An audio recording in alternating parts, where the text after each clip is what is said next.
All right, welcome to Apologetic Showdown. I'm joined by Professor Graham Oppy and Josh Brister, and this is going to be an open discussion on Christianity versus naturalism.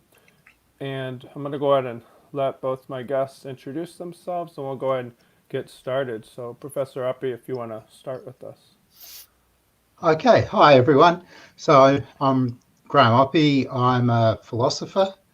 I'm employed at Monash University in Melbourne, Australia.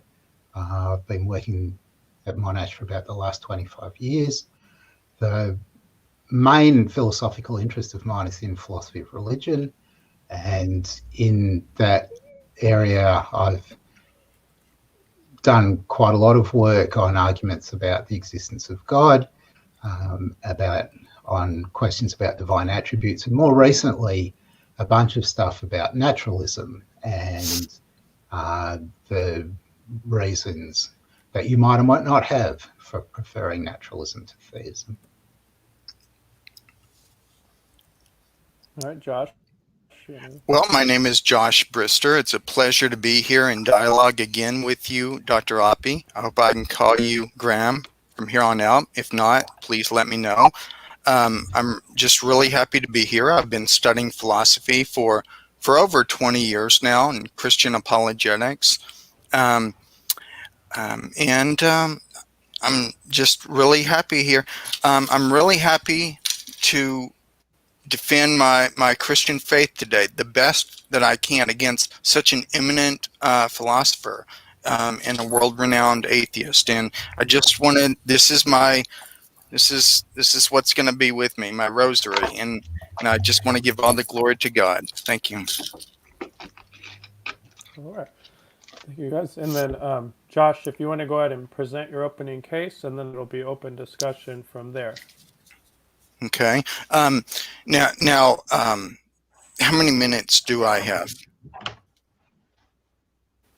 You can take however long, but try to probably keep her under 10. Okay.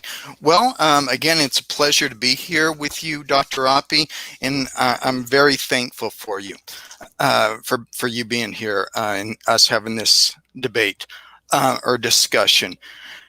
I like to quote Thomas Reid, and I thought I would quote him to start out. Conjectures and theories are the creatures of men and will always be found unlike the creatures of God. If we would know the works of God, we must consult themselves with attention and humility without doing to add anything of ours to what they declare. A just interpretation of nature is the only sound and orthodox philosophy. Whatever we add to our own is apocryphal and of no authority. I think the case for Christianity is a cumulative case. It's based off inference to the best explanation, and it's held together by the dictates and principles of common sense. Now, let me go through some of these, and I'll go through it more, what common sense is more throughout the debate discussion. First of all, we trust in a number of things. We don't just come at the evidence with pure reason or just with reason, trying to find out if God does or does not exist. What do we trust then? Well, we trust, we hold fast to the law of contradiction, the law of excluded middle, the law of identity. We trust in traditions. We trust that traditions weren't put together willy-nilly. We trust in other people's knowledge and wisdom and guidance. We can't be experts in everything. We also have properly basic beliefs that we hold to, like the existence of the external world or other minds or of our own identity, a number of things. We also, I would argue, in how we live our lives, we live according to the truthfulness of natural law, that we judge people on a hierarchy of values, of morals and virtues. Some things can be better than or worse than. Right now, I want to quote to you something from Cicero. This is Cicero. The law was neither a thing to be contrived by a genius, excuse me, my eyes, the law was neither a thing to be contrived by the genius of man nor established by any decree of the people, but a certain eternal principle which governs the entire universe, which commanding what is right and prohibiting what is wrong. Therefore, they called the original and supreme law the mind of God. This natural law tradition, which I would argue that Dr. Oppy himself and other naturalists follow, is an ever bit of reality as us believing that the external world exists or that other minds exist. We also believe in causation. We have no good reason for denying causation, or what Hume would have us believe it's just constant conjunction. He gives the example of a table and a ball hitting another ball, and we see that as it's just constant conjunction. But no, causation is a real thing. It's a metaphysical truth that we all know and all believe in our daily lives. We all believe in a teleological purposefulness of human action, of biology. Certain organs have certain functions. The universe has certain functions. The anthropic principle shows that it was put together with an ingenuity that's astonishing. This cries out for an explanation. Induction also. Naturalism must reduce naturalism must reduce rational explanations to either chance or brute fact. And I believe I've heard Dr. Oppy say that again. I want to ask him again, do you believe everything is the result of physical processes and brute fact, even your own arguments? Theism is the view that the universe and all that is in it is rational, and we know this brought by the law of proportionate causality. Whatever is in the effect, which is our universe and me talking and trees and the sky, everything, that's the effect. Whatever is the cause must be at least as powerful to bring those things into existence. So the principle of proportionate causality says non-being or being cannot come from non-being. And we all know this is true in our everyday lives. Well, Aristotle begins his metaphysics with the statement, all men by nature desire to know. An indication of this is the delight we take in the senses, for even apart from their usefulness, they are loved for themselves, and above all, the sense of sight. Now, according to Aristotle, philosophy begins with a sense of wonder, and the most profound question a man can ask concerns the beginning of the universe. Man, asks Lauren Isley, is the cosmic orphan. He is the only creature in the universe who asks why. Other creatures have instincts to guide them, but mankind has learned to ask questions. Who am I? Where did I come from? Why am I here? Dr. Oppy, does your naturalism take those questions into account, or does it reduce it to the mere physical? The arguments for the existence of God, Dr. Oppy may think those are dubious and they're uncertain, and we don't know if they prove the existence of God or not.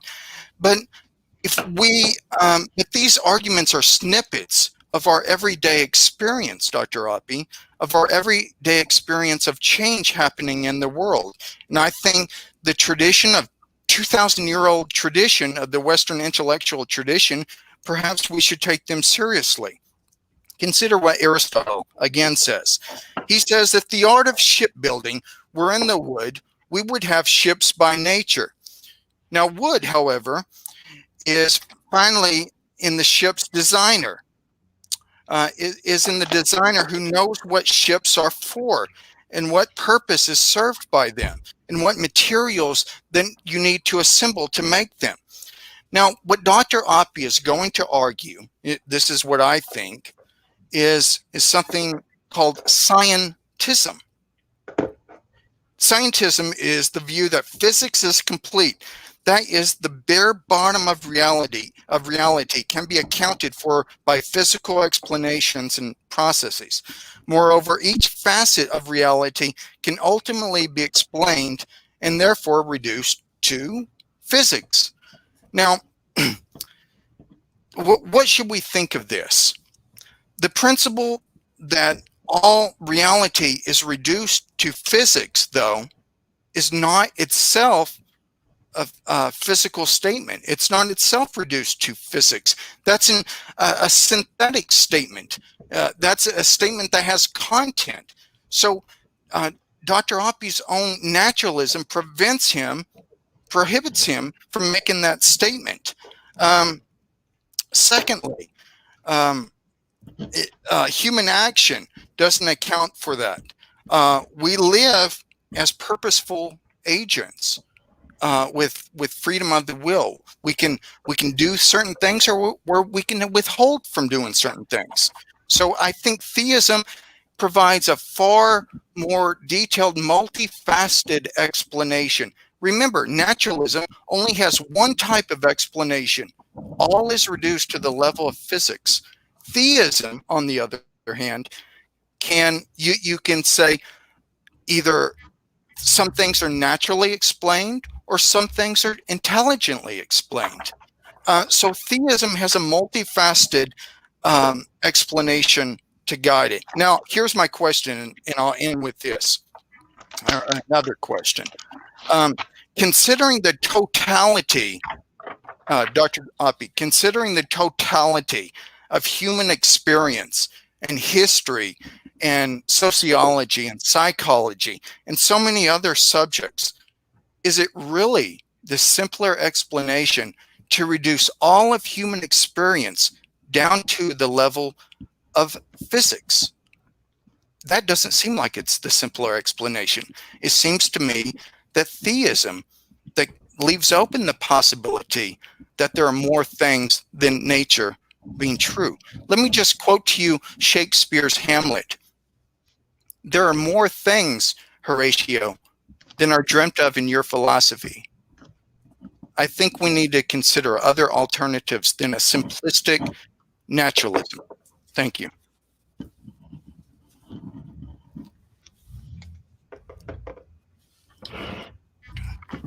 All right, thank you for that, Josh. And now it'll be open discussion, so I'll just step out and let you guys go. So, Professor, if you want to respond. Okay, so we got a lot very quickly there, so there's plenty to discuss. There are some points of agreement, and then there are going to be points of disagreement. I'll start with the point of agreement. So I think that if you're trying to make an argument either for the truth of theism or the truth of naturalism or the truth of some other worldview, then the only kind of way of setting out that's got any chance of succeeding is going to be a kind of cumulative case argument. And it may be the case that if you're talking to somebody and their view contains a contradiction, that you can demonstrate the contradiction to them. And in a certain sense, you win the argument at that point. But if someone shows that you're committed to a contradiction, what you'll do is you'll make some small revision to your view to restore it to consistency. And it's not going to be the case that, say, theism or naturalism or some other long-standing worldview is going to be removed from the contest just because that particular version of it that a particular person holds actually has some contradiction in it, right? So I'm fully on board with the idea that that if you were thinking that there was going to be an argument that would win the day, it would have to be something that was cumulative case, that considered a whole lot of different considerations. I think, though, that the focus on argument is probably a mistake. I mean, what we're really interested in is the views themselves and assessing, so if you've got a range of worldviews, assessing which one's the best, or looking to see if there's some reasons that we can find, some independent reasons that are going to move us all to agree that one of the worldviews is better than the others. This is related to the idea of cumulative case, but It's not exactly the same idea, but it's based on the same thought that we should consider all of the relevant evidence, all of the relevant considerations and reasons when we weigh up the different worldviews. I suspect that probably if you take seriously the idea that we're going to compare two worldviews, by the time we've set them out in sufficient detail, set out all of the things that they agree on, the things that we'll treat as the evidence when we're comparing the views, and then we sit down to try to do the assessment, we'll find it very difficult to arrive at a decision, right? That is a final point that we can agree upon. That has to do with the huge number of things that we disagree about. So if you're thinking of a disagreement between a typical Christian and a typical naturalist, there'll be thousands of claims that they disagree on. And somehow or other, you have to weigh all of those claims against the claims that they agree on and work out which one's the better view. One last thing I'll say in my introductory remarks is you also have to have some way of determining how we're going to decide which is the better view. So the way that I see it, the most important considerations are, on the one hand, simplicity, committing yourself to less, and that has to do with not just things, but principles and so on. And on the other side, explaining stuff. So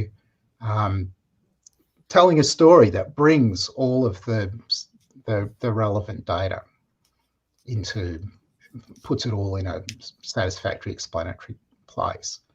Now, some people, when they want to do this, will adopt a kind of Bayesian approach. So an example that some people who are listening will be familiar with is Richard Swinburne's approach, where he thinks that you can make assessments of probability and you end up finding out that one of the worldviews is more probable than the other. Yes.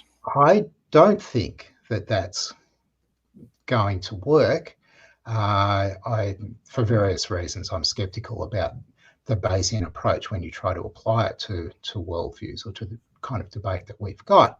But I think that something similar is correct, namely that we can try and reckon up what the commitments are on each side, and then we can look at what's explained and what isn't explained on both sides. And then we'll either reach a verdict that favours one view over the other, or we'll end up saying something like, well, it's a matter for judgment and reasonable people can go either way. And people who are familiar with my work already will know that in the end, that's the direction that I end up going in. I end up saying there's no prospect of getting an unequivocal answer to this question that's going to satisfy everybody. What we're going to end up doing is just agreeing to disagree. Okay, so that's enough for introduction. Okay. Now, first of all, you said at the last we can't get an unequivocal answer. Is that correct? Yeah. Okay. That is now, that's one that we'll all agree on. Well, I don't think truthfulness it hinges on agreeableness, universal agreement. I think a person can, understand something and tacitly agree to it by the way that they live. I think the way that they live, the way that a person lives their life is the ultimate arbiter of truth, or at least it must be very important. This is what C.S. Pierce and William James and their pragmatism.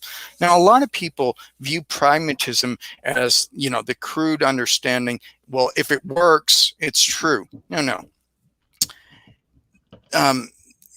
Pragmatism is the view of choosing between two legitimate options. William James discussed this in A Will to Believe, but it's really the choice between two legitimate options and which one you're going to choose. For example, Einstein in his special theory of relativity, George Lemaitre, he has a view of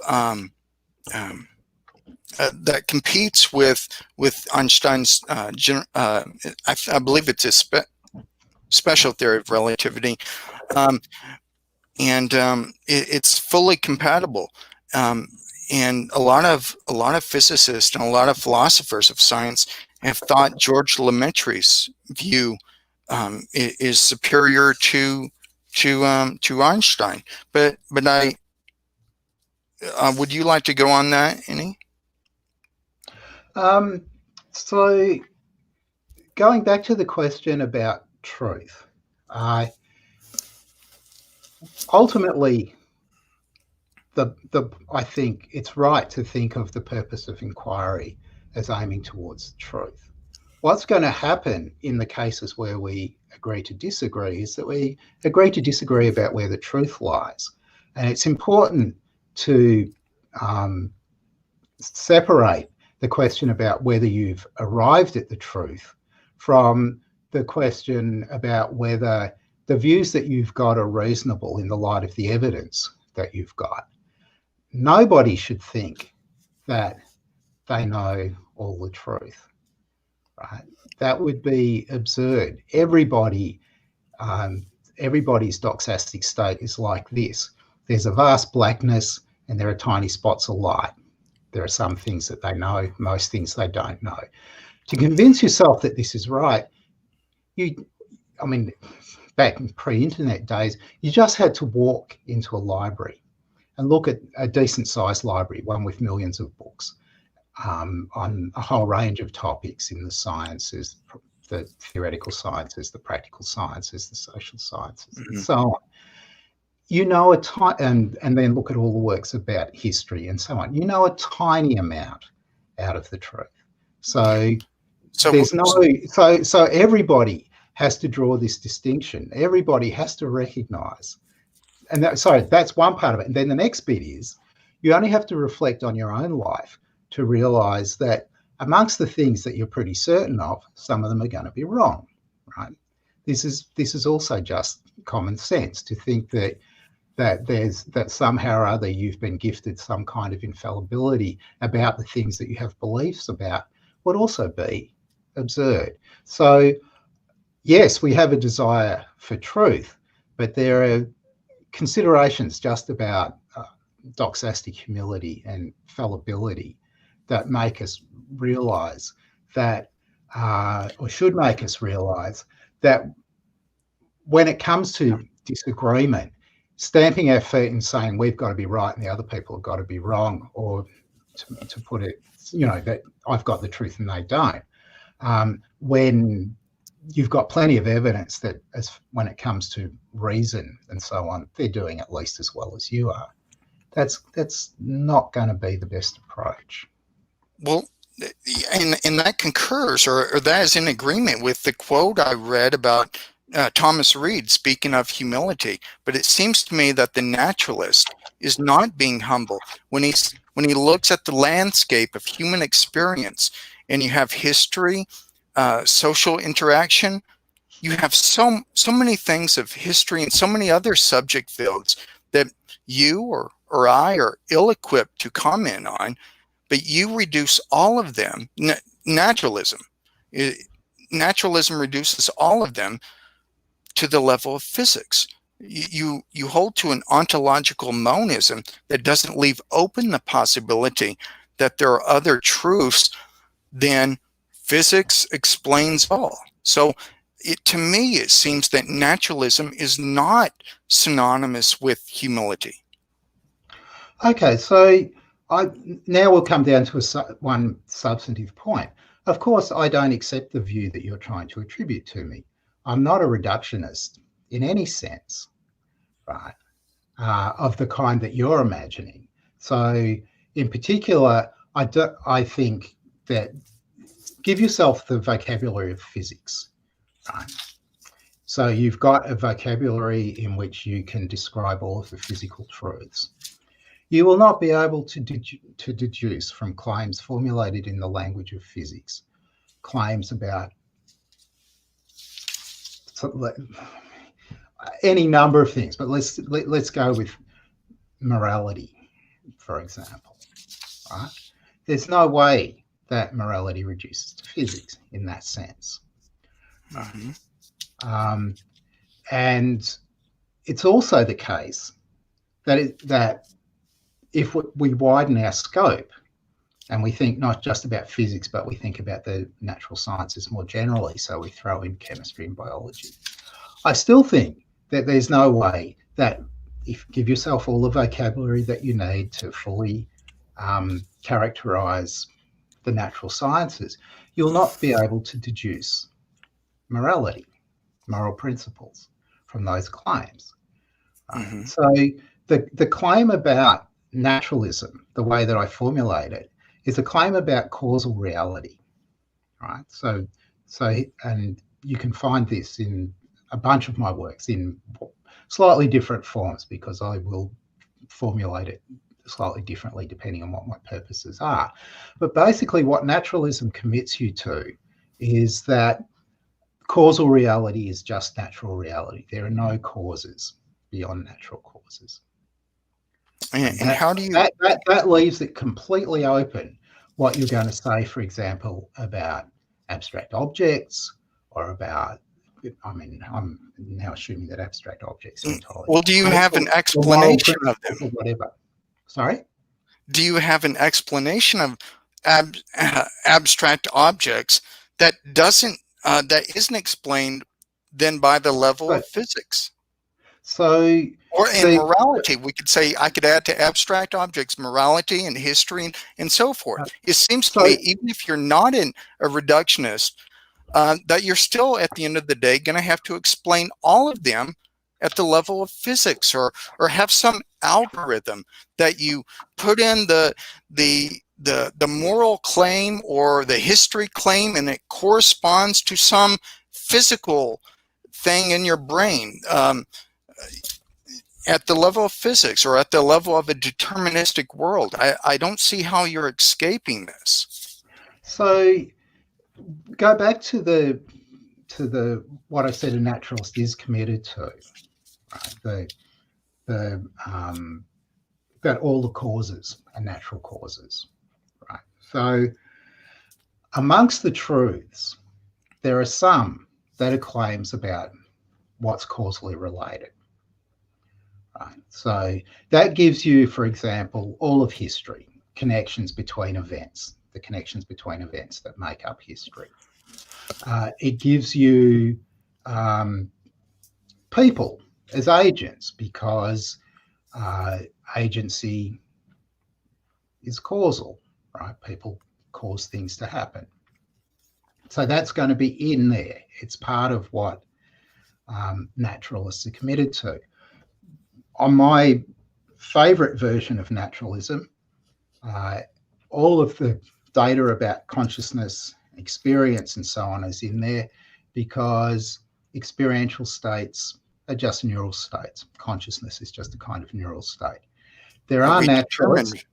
There are naturalists who will reject that view and think that there's an additional ingredient, kind of proto-consciousness at the level of fundamental particles that builds up to consciousness at higher levels. So you can see, somebody like Dave Chalmers has a view, or has at least talked about views like this.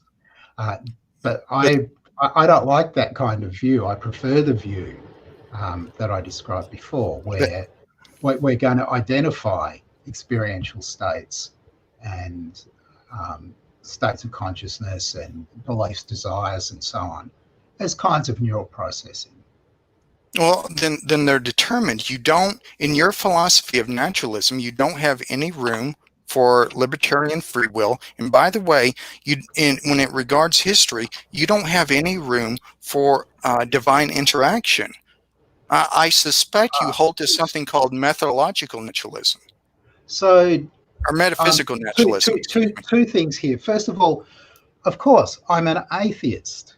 I don't think there are any gods, so I don't think there's any divine interaction. This is part of the distinction between our views, right? You agree that there's the natural world, but you think there's more. You think there's a God. Maybe you think there's angels and demons and other stuff Leave as open well. the possibility. Right? And then that means that when we're doing the weighing of our positions, in terms of simplicity, I'm way ahead of you. You've packed in all this extra stuff that I don't have.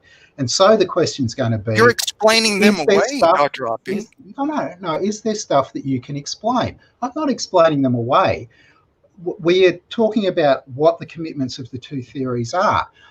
I think that all you need to have a satisfactory explanation of everything is to suppose that causal reality is exhausted by natural reality, plus some other stuff that you're committed to. And then you see what you can explain with all of that, and you compare it with a view that says causal reality is more extensive than natural reality. There's a divine reality, right? Dr. Oppy, please. That's just what the contrast is. This is not an argument. This is just trying to get clear about what the two views are. And then I've pointed to one way in which my view is going to have an advantage over competing views. All of the details of the argument remain to be had because we look at all the particular things that you might think might need explanation, and you ask how they're explained. We've so far talked about one thing, about experience. I've told you how that finds a place in my worldview. Experiences are just neural processing. That's fine. I've located it. I've given it a good explanation. Well, I disagree. I think you're predetermined that that your naturalism influences or has solidified your atheism by not even leaving open the possibility that we have legitimate libertarian free will, or that miracles could be the product, or could actually have happened in the past. It seems to me that now I apologize for saying this, but it seems to me that your view is naive when it comes to lived life and common sense. Let me just read to you something that Wittgenstein said. This is Wittgenstein in his philosophical investigations regarding a new language replacing folk language. He says, and this is a quote: "When I talk about language, words, sentences, etc., I must speak the language of every day. Is this language something too coarse and material for what we want to say? Then how is another one to be constructed? And how strange that we should be able to do anything at all with the one we have. In giving explanations, I already have to use language full blown, not some sort of preparatory one. It seems to me that the language that we use in everyday life, and this is how I'm bringing it around to common sense, that we live our lives as though these things like natural law exist, that we have libertarian free will, that there are properly basic beliefs. In effect, we live our lives as God does exist, as if God does exist, not as if naturalism were true. So, I mean, there's quite a few things to disagree with there. Some people live their lives as if the Christian God exists. The majority of people don't. Across the planet, there's about 2.9 out of 7 billion people are Christians. So that puts the majority against you. So that would be the first thing. The second thing is, my view is not deterministic. I think that very likely if you think about realities as if you think about reality as a succession of causal states, and you think about the connection, the connection between the succeeding states is indeterministic rather than deterministic. My reasons for thinking that have to do with quantum mechanics and the ways in which many people have thought it's plausible to suppose that quantum mechanical evolution is indeterministic. There is another way you could go, right? So as I mentioned before, when it comes to consciousness, you don't have to be an identity theory in order to be a naturalist. You can be somebody who believes in libertarian freedom if you want. and still be a naturalist. It just gives you another primitive in the theory. I'm a compatibilist, so I have a different conception of freedom. I don't go for something like the principle of alternative possibilities when I'm explaining what freedom is. Rather, what I want to say about freedom is that you act freely just so long as you act on your normally acquired beliefs, desires, intentions, and so forth, in the absence of certain kinds of defeating factors. So no one's holding a gun to your head, you're not locked up, you're not inebriated, and so on. That's all there is to freedom. And I'll tie this back to the point that you were making about Wittgenstein. There's nothing in ordinary language, in our ordinary talk about freedom, that fixes on the principle of alternative possibilities and a libertarian conception. It's neutral between the compatibilist, Yeah, but there's signs. And the libertarian. Yeah, but it implies freedom. No, it doesn't. It's neutral between. No, you don't think that our natural biology, our natural signs for language. Look, we couldn't. This is what Thomas Reid says. We couldn't even graft an artificial language unless we first had a natural language. And I'm using evolution as my chief argument here. Evolution has given us such a connection with our external environment that we directly perceive things in the external world. It's by virtue of the nature, or how Thomas Reid says, the mint of nature, that we are so designed by God. It's an evolutionary argument, really, for this. As regarding free will, Daniel Dennett makes the claim of free will that we hold to something called the intentional stance. That is, we act as if we have free will. Now, you keep bringing up compatibilism and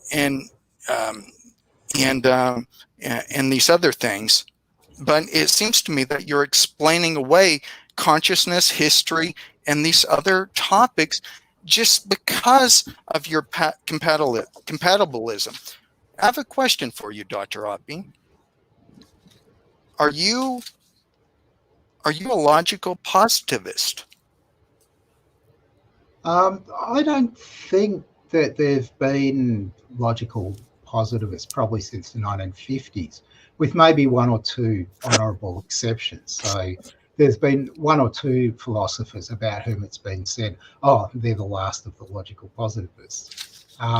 But if you think of what's characteristic of logical positivism, it's going to be a commitment to a particular theory of meaning that's just not in the least bit.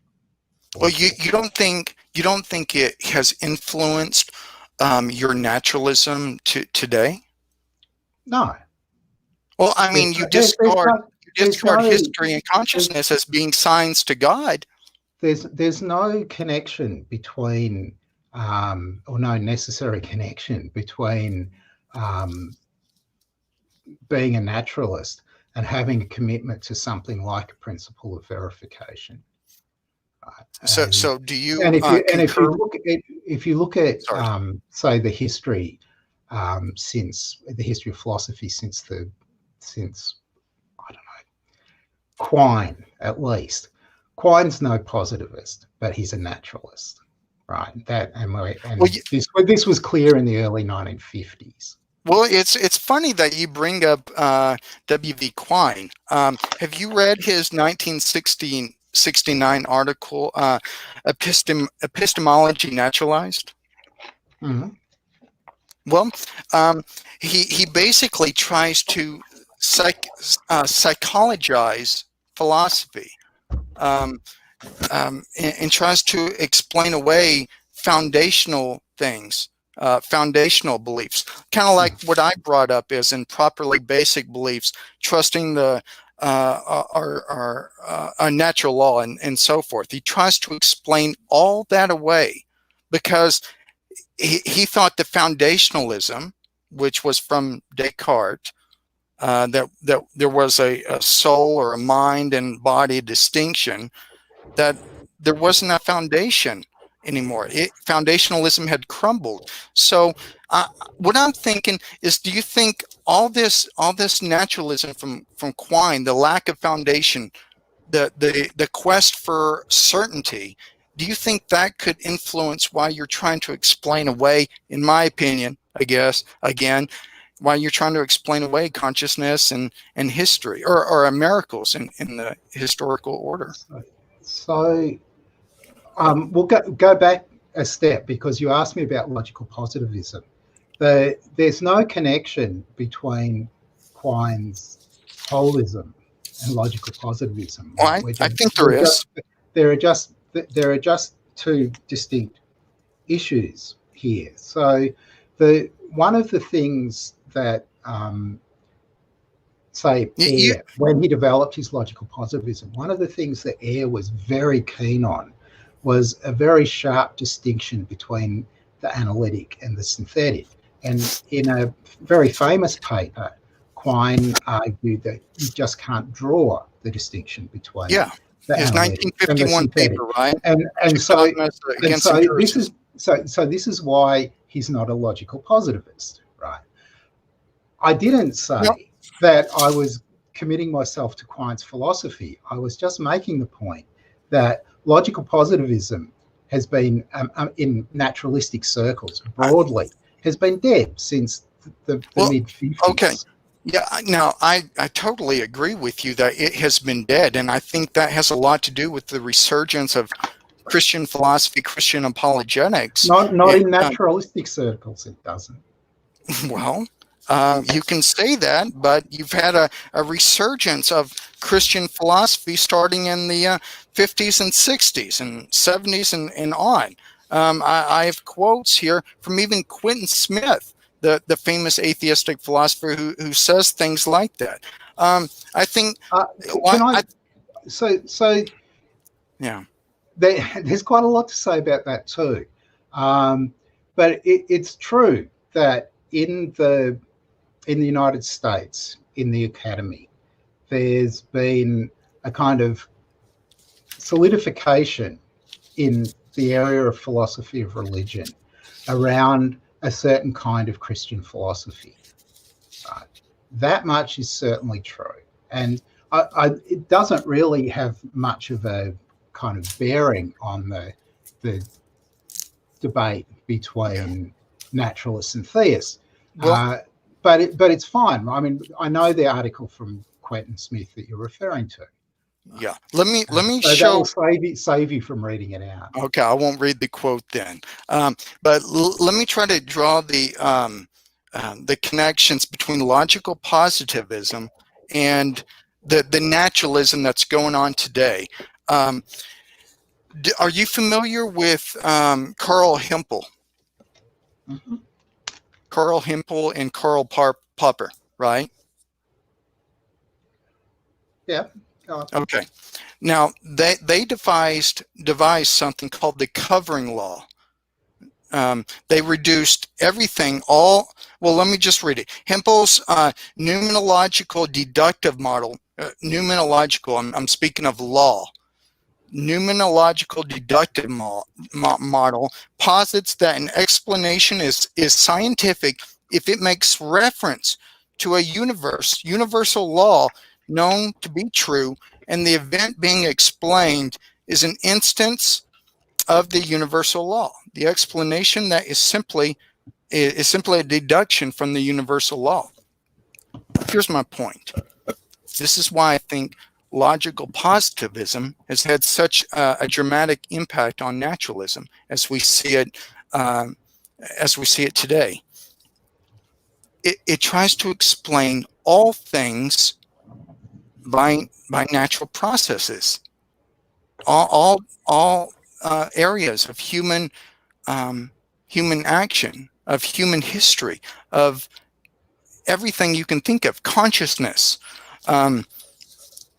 neuroscience, the functionalism of B.F. Skinner and Watson. It tries to explain all of that as brain chemicals or an explanation that is purely natural. It tries to reduce by way of an algorithm to explain it in the language that we use. What I'm trying to get at is the commonsensical language we use implies that there's more to reality than naturalism. So I think that we are still running together two different things. A kind of scientism, the kind that you might find espoused, for example, by some of the new atheists, and naturalism, which doesn't have to have any truck with scientism. So I haven't talked much about the background to the naturalism that I embrace, or indeed about what its content is, apart from what it says about causal matters. So it might help to say this, that, and so here I'm going to say some things that plenty of other people have said, plenty of other people who count themselves as naturalists have said in the last 40 years, right? That the various sciences, to a large extent, are autonomous from one another. The social sciences are largely autonomous from the physical sciences. And all of the sciences, to some extent, rely on what you might think of as common sense foundations that Reid would have approved of. So you mentioned Reid's common sense epistemology. To a very large extent, I'm quite happy to go along with Reid. So here are some things that I think everybody takes for granted all the time, that mostly our perception is reliable. Of course, there are defeating conditions. We know a lot about what those defeating conditions are. It's part of what happens when. So on what basis? On what basis do you make that statement? Hang on. Part of what happens when you're raised as a child is you learn about the limits, about the cases where your perceptions are reliable and the cases where they're not. And a lot of that has to do with coordinating your judgments with other people. But there's a bunch of sense modalities. I'm going to sight, smell, taste, hearing, touch, proprioception, and so on, that give you information about the world and your orientation in it. Okay, so that's one thing. Another thing that everybody relies on is memory. And again, part of what we learn when we're growing up, partly by coordinating with other people, partly from just sort of self-reflections, is you learn about the limitations of memory, the kinds of things that you're reliable at remembering, the things that you're not. Another thing that you rely on. Yeah, so I'm agreeing with you about that. Right? Another thing that you rely on is reason.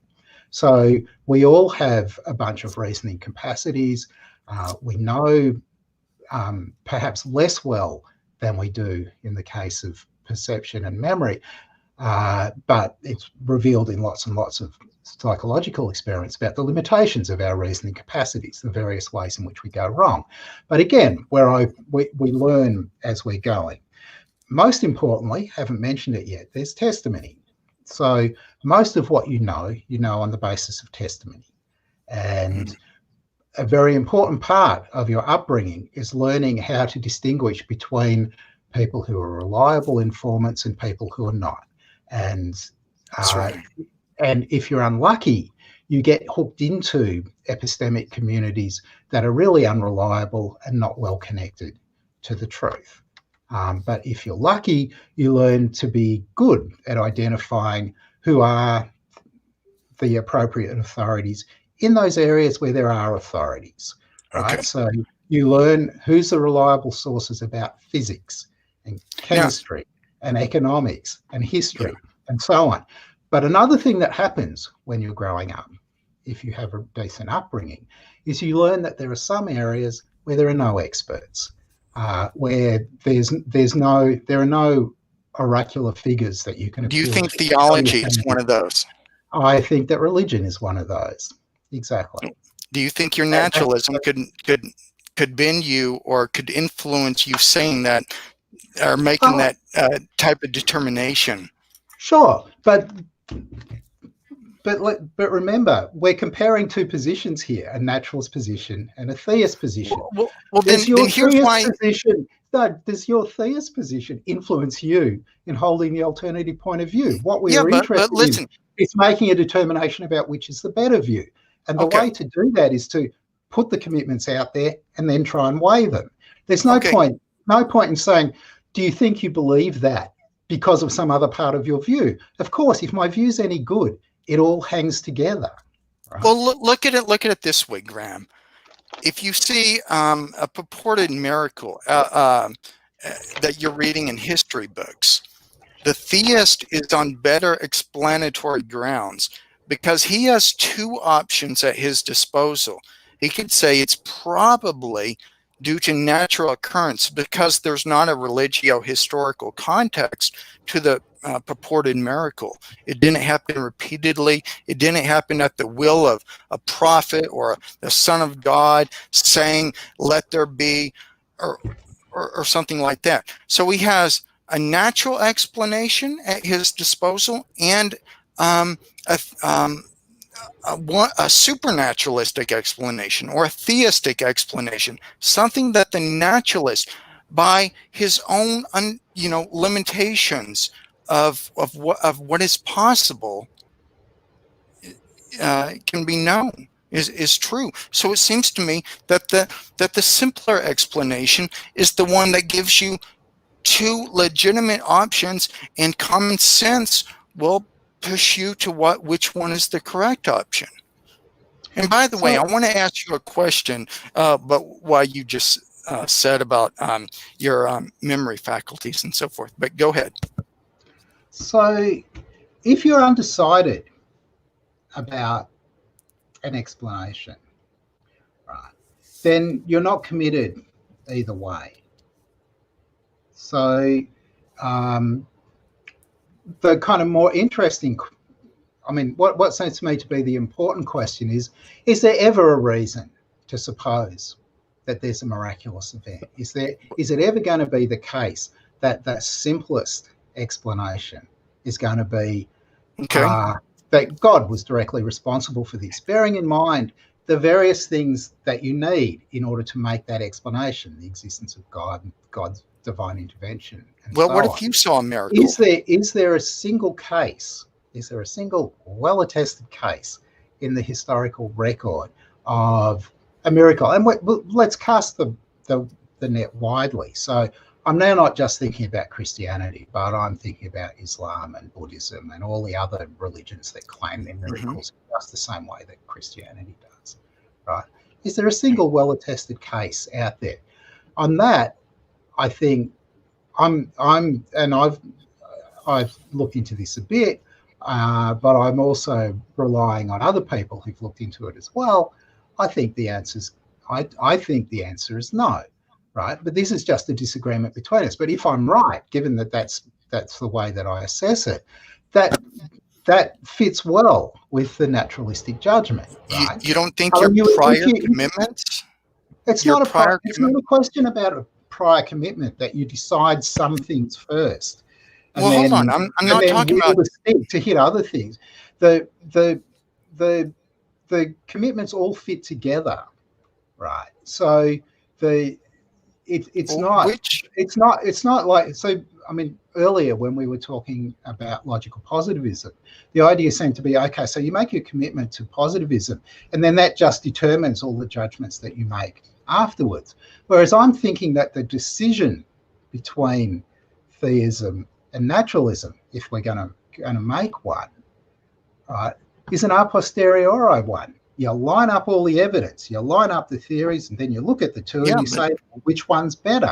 But here's the problem, Graham. Naturalism doesn't leave open that possibility. There is no amount of evidence that would convince a good number of naturalists or slash atheists, not all, I'm not saying that, but their prior commitments would make them explain away. They'll explain something in the clouds or something in our DNA as the result of random mutation or something. Even if it says, "Hi, I'm God" in the stars. Some naturalists, because of their prior commitments, will explain that way due to a hallucination or something of that sort. So, strangely enough, there's nothing like that in the historical record, right? I mean, because this is an a posteriori judgment, right? You go and look at what's there in the record, and then you make your judgment about it. Well, let's look at the record. On the question about this. So you kind of make up your mind, and then you've got this mold that you force everything into. You only believe that because you're a naturalist charge can be put back to you as you only believe that because you're a theist, or you only believe that because you're a Christian, right? There's no mileage to be got out of approaching things this way. Remember what we discussed earlier, and this was my first quote by Thomas Reid. We discussed something called humility, right? And I even brought up that there's whole disciplines or subject matters that we don't know, that we trust the scholars or experts in different fields. But consider this, Graham, and this is why I think naturalism and atheism is very presumptuous. We hear sounds in the range of frequencies extending from about 20 to about 20,000 hertz. We see light whose wavelengths are longer than 380 million millimicrons and shorter than 760 million microns. Our passive understanding at perception, we have access only to a portion, Graham, of physical reality. In our active, we see things by patterns. We don't see things just as they are. Immanuel Kant, he says, for there to be experiences such, mere sensations must be given an organizational structure. We see a lot of things by our background beliefs, our basic beliefs in the possibilities of things, in the imagination of things, in might I dare say it, in common sense. So I think theism is the much more humbler position. And by the way, I think Shakespeare knew this also when his Hamlet, which I quoted before, there are more things in heaven and earth, Horatio, than are dreamt of in your philosophy. I apologize for quoting it a second time. So on the question about our limited access to the sonic spectrum and the electromagnetic spectrum, of course that's true, but we only know about those limitations because we've built machines that enable us to measure the rest of the spectrum. And we trust our sensory perceptions. And those machines give us access. So when you said we don't have access, in that particular case, that example doesn't quite work because we do. It's just that we have a kind of indirect access, and we're trusting our sensory perceptions, Graham. Sure, but that's not a problem. I mentioned before, I talked about the various sources of information that we have about the world and the way in which we rely upon them. Everybody relies on perception. I understand how, and so forth. I understand how you're being humble there with trusting other experts on other subjects and trusting our memory and sensory perceptions.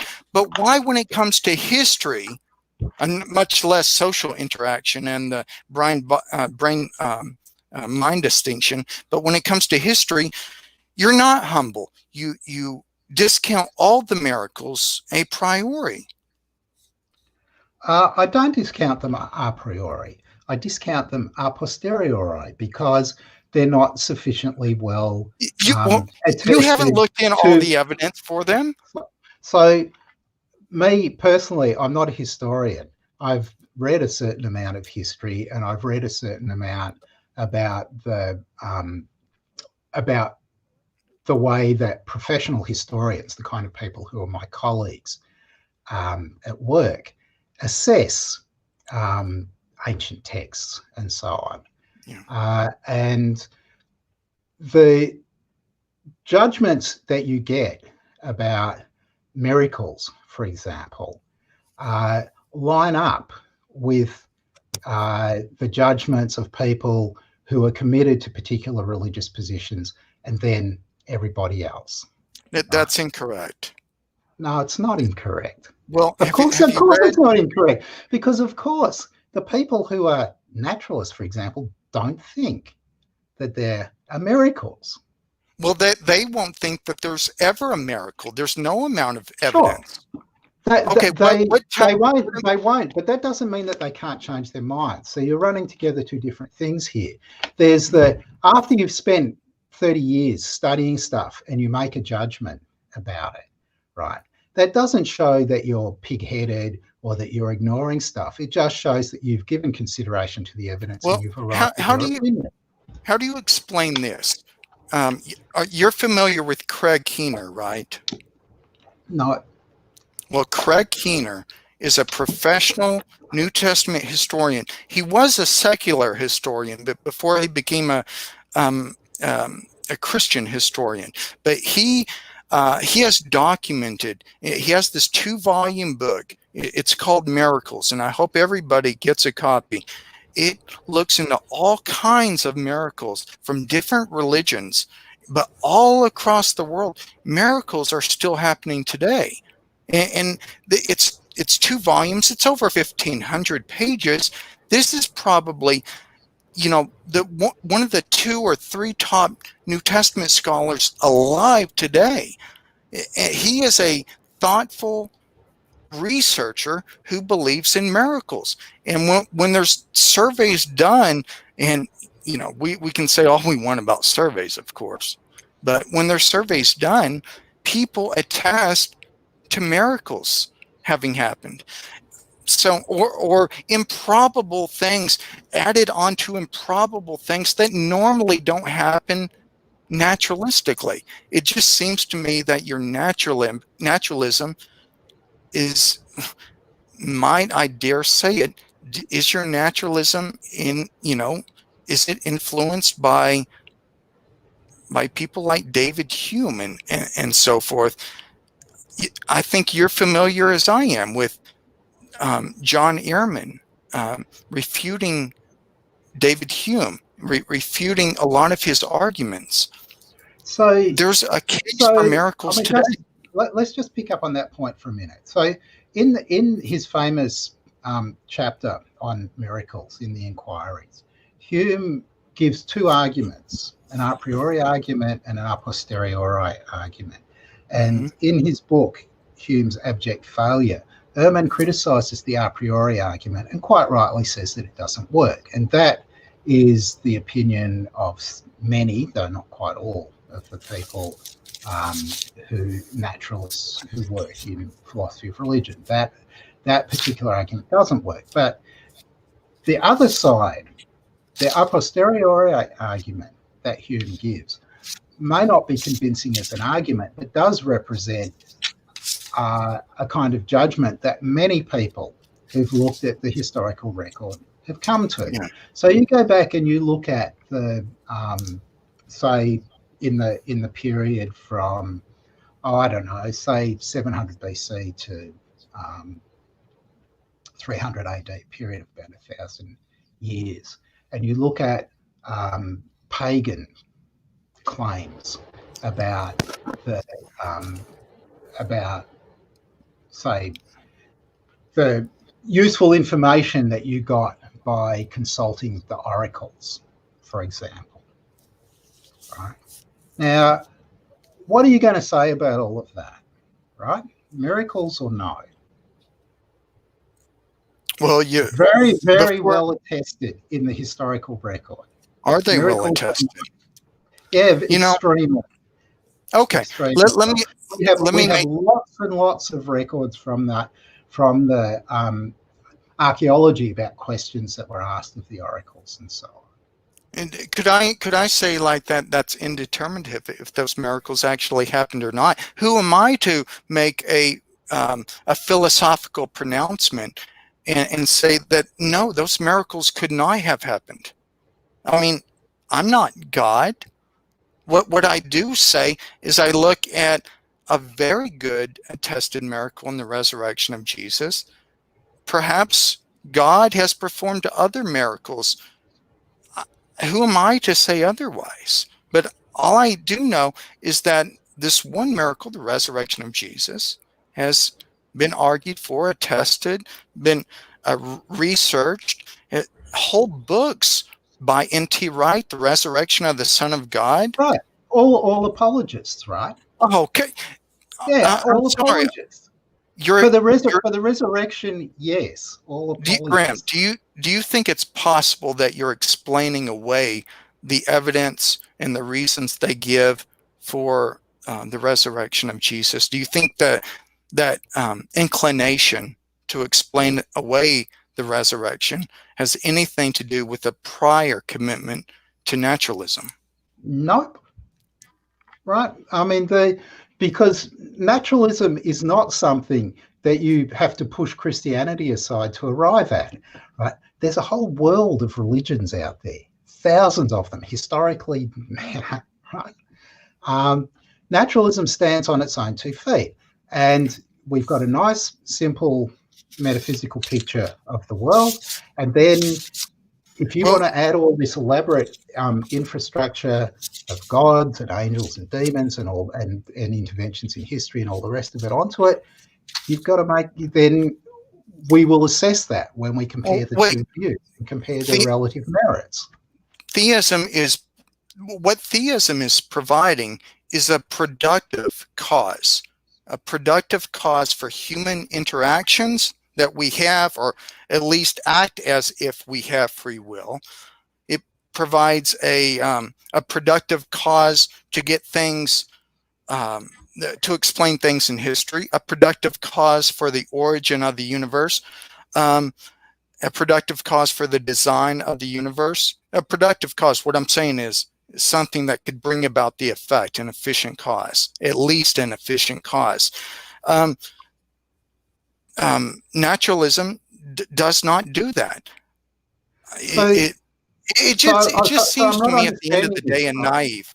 You're saying there are no productive causes that naturalists deny, for example, that when I strike the billiard ball and it rolls down the table, scatters the balls. You're denying that naturalists can say that? No, So, okay, so by if productive cause, hold you on, mean let me by finish. What productive you're cause, getting you at, mean what you're getting, original Graham, cause. what you're getting at is from David Hume, and his view was constant conjunction, right? What Right, David but Hume that's not my said. view. And it's Well, the view of very few contemporary well, naturalists. okay, well, a lot of naturalists say there are no causes or anything. This is what David Hume says. Anything could be the cause of anything. This is why in my Sure, opening that's Hume. I gave That's Hume. I Hume gave was a causal skeptic. But so what? I don't believe he was I'm not skeptical of Hume. causes. I'm not a Humean. I don't believe he was skeptical of causes, because in he says, um, let me read to you on Hume on And causation. guys, okay, we have a few minutes left, and then we're gonna take questions because we're getting near that allotted time. All right. Yeah. So Okay, okay, about 5 more minutes of discussion, and then we'll do a last few minutes of questions. All right. okay. Let me try to find it. I should have it here. Yeah, it's on right here. Let me read. This is what Hume says on causation, or this is what Reed says about Hume on causation. Excuse me. This is what Reed says about Hume. We see then that Mr. Hume's philosophy is very much like a hobby horse, which a man, when he is ill, can keep at home with him and ride to his contentment. but just in case he should bring it to the marketplace, his friends would quickly impanel a jury and confiscate his estate and have the solicitude never to leave him alone again. Hume was not a skeptic of miracles. In his study, he does speculation like any philosopher might do, but in the ordinary world, he uses common sense. Common sense is believing in causation, believing in induction. You know, Thomas Reid also gives an argument for causation. He says, nothing has been more certain than day and night, but no one thinks that day is the cause of night and night is the cause of day. It's because common sense that we attribute causes. And this common sense is because of our own ability of agent causation. This is what G.E. Moore said in his Proof of the External World. This is what G.E. Moore says. He gave an argument for proof of the external world. This is what G.E. Moore says. I raise my left hand, and then I raise my left hand, and then he says, there's proof of the external world. G.E. Moore is using the principles of common sense for an argument. So I'm not sure where all this is going, right? I'm not Hume. I'm not a Humean. Hume was wrong about induction and he was wrong about causation. I'm not sure about the point of bringing up Moore. I think Hume was wrong about miracles also. Because I'm no skeptic about the external world, right? So, do you believe in direct realism? So depends what, I mean, it's a bit tricky to know what direct means here, but that means you can perceive the external world as it is. So sure, I'm a kind of common sense realist. So I think that, for example, when you hear birds squawking in the backyard, you run out and you look up in the tree and you see the bird, you actually see the bird, right? That's just common sense. So you do not believe you do not believe, Graham, that we're a bundle of perceptions that are just like what Hume says in a parade formation. Right, sure, but I already said I'm not Hume. I'm not committed to Hume's views. I don't think you're acting like a naturalist. Well, we'll go back to what I meant by naturalist. It's my label. I'll use it how I like, right? There are none but natural causes with none but natural properties, right? That's the truth about causation. Causal reality is natural reality. That's the core of my naturalism. Do you think causation is real? So there's no supernatural causation. Follows immediately, right? Do you think causation is real? Well, hold on. To believe, okay. To believe in causation, to believe in the reliability of our perceptual and sensory abilities to perceive the external world, that's trust. That's a type of faith that you have. So this sounds like a bit of a word game, right? You learn. I mean, we talked a little bit about the kind of what goes on as you learn which perceptions you can rely on, which ones not, which people who give you testimony you can rely on, and which ones not. Now, that what you can rely on, that's called the principle of credulity. might be faith in a certain kind of sense, but it's not anything like religious faith, right? No, it's similar. It's analogous to religion. Not even remotely.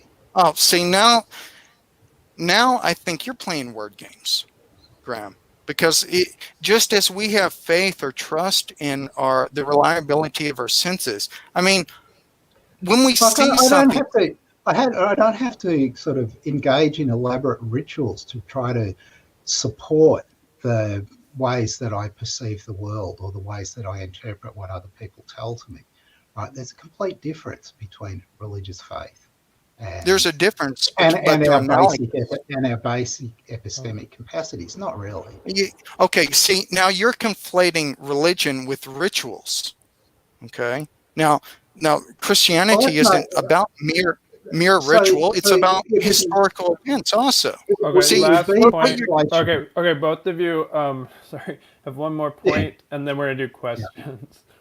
right. It would be conflation if I was trying to argue that the two are identical. But to deny that ritual is very important in religion is to ignore almost the entire history of religion, going back to the Stone Age, right? okay, Most religion is about praxis. There are some religions in which doxa become important.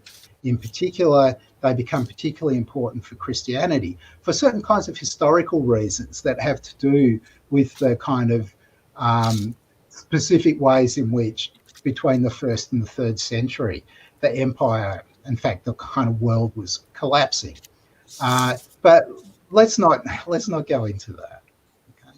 no, let me Okay, just say, Josh, this will be your last point, and then we're gonna do okay. questions. Okay. For the emergence of Christianity, Christianity was already growing by leaps and bounds by the time Constantine accepted it or made it legal in 311 at the Edict of Milan. Um, and there was already approximately 4 million Christians already. So Constantine was simply reading the tea leaves. But if you look at the origins of Christianity, why don't you read a book by a sociologist named Rodney Stark, who documents how Christianity grew. And by the way, when you say religion in general is just about rights and No, I didn't things say like that. that, well, you said it was about rights, I said that they're very important, and you shouldn't ignore but the it's not fact. the most important.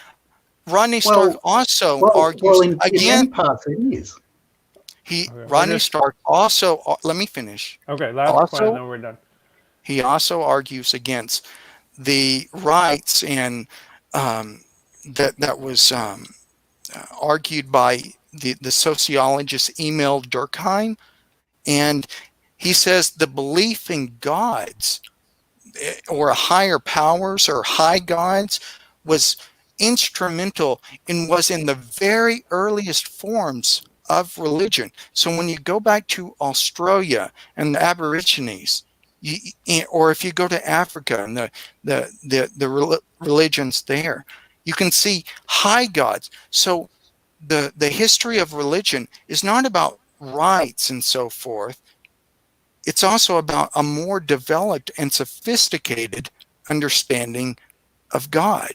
So So I think you're I wrong think about that, Indigenous Australian religion for a start. I mean, there are rainbow serpents in many of the cultures, but the idea that that's a high god seems to me to be drawing a very long bow. And so, I mean, it's interesting because, I mean, you were giving suggestions about books for people to read. So um, I've recently been reading a pair of books on religions in the ancient world uh, by historians, and that was published 2 years ago, right? So this is like a handbook, and the view there amongst the historians seems to be that uh, the idea that there's a high god really doesn't appear until about 700 BC well, in Judaism, when Judaism makes the transition yeah, from being that polytheistic that's that's to incorrect. That's it's incorrect. not. No, Andrew, it's not. I'm reporting what's in the book by okay, okay. professional historians. Like, oh, right. The Cambridge History of Religions in the Ancient World, right? Published 2018. It's fairly recent. It's not by some fly-by-night press. Now, it's true, it might be contentious, though the people writing this book are very cautious about the claims that they make. They insist on not reading more into the records that we've got than the records themselves will sustain. Well, I want to say I appreciate you very much telling me about that book. I want to tell you about one book. It's called One True God, and it traces the origin and evolution of the view of gods. And I want you also to look up two authors, Andrew Lang Lang, that these authors are long past. Andrew Lang and the celebrated Wilhelm Schmidt. Wilhelm Schmidt, a Roman Catholic. His views were often, not, or sometimes not accepted, but he made the most compelling case that religion is a more sophisticated understanding of the gods as time passed. So monotheism was earlier than polytheism. Polytheism had gods of limited scope, like a rain god or something, a rain god or a storm god. But monotheism had an all-powerful God, and that's basically what So you're Wilhelm trying to. Smith So just argues. to be clear, you were arguing that monotheism came first, and it was a more Yes. powerful view. And then Yes. why and where did the other views come from? Right? Well, I mean, this have just doesn't. you ever heard? With the data.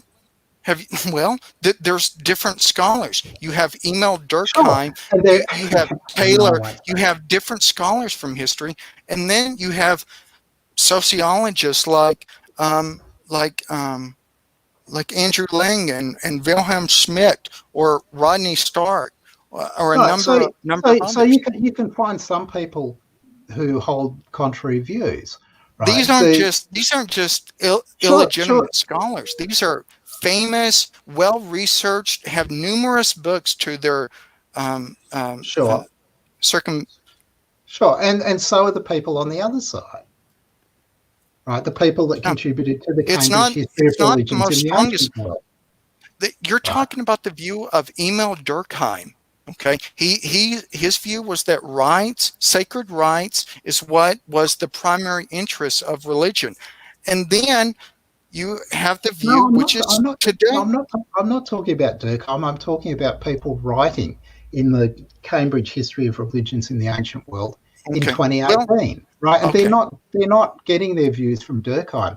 They're getting them from the archaeological record. Durkheim was the most influential sociologist and influenced countless sociologists and really had an impact on research. But with this new view that there is a progressive revelation of more sophisticated understanding of the gods with the passage of time, that is very popular today. All I want to say is look up these authors: Andrew Lang, Wilhelm Schmidt, Rodney Stark. I mean, if you're really humble in this, I mean, I will try to look up yours, but I think we owe it to both sides to look up each other's book recommendations. Okay.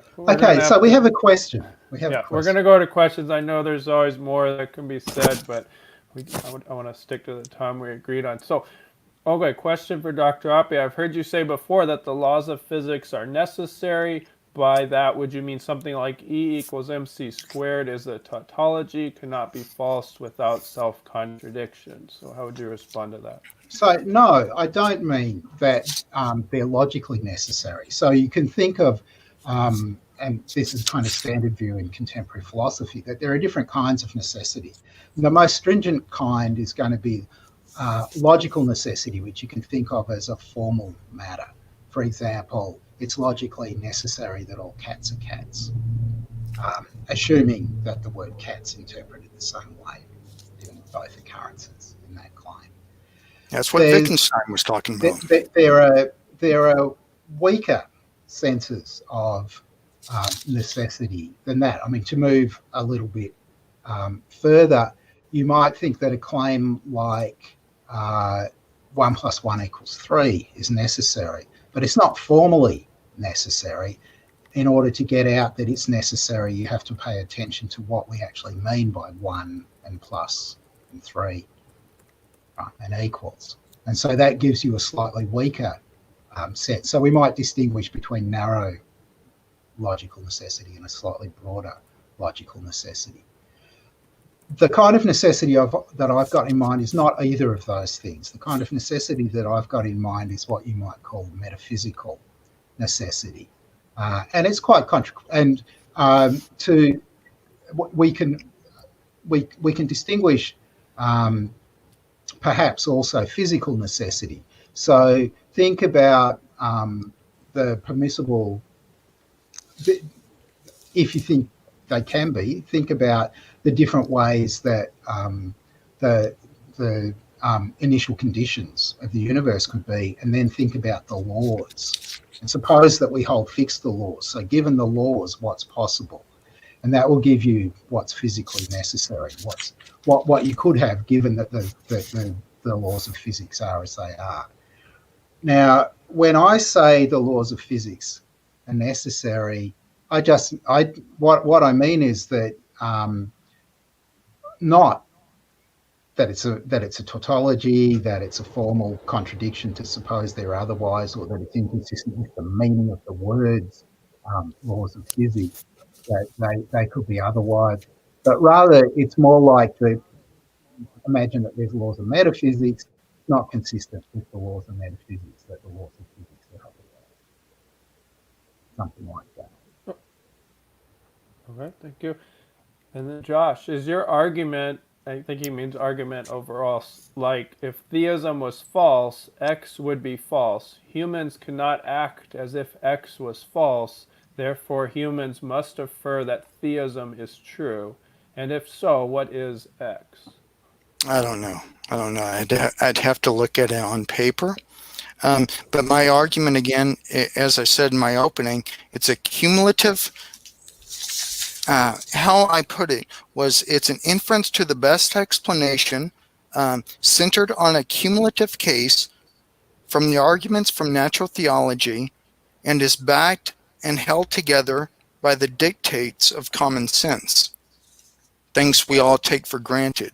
And I argued for this by trusting certain of our intuitions about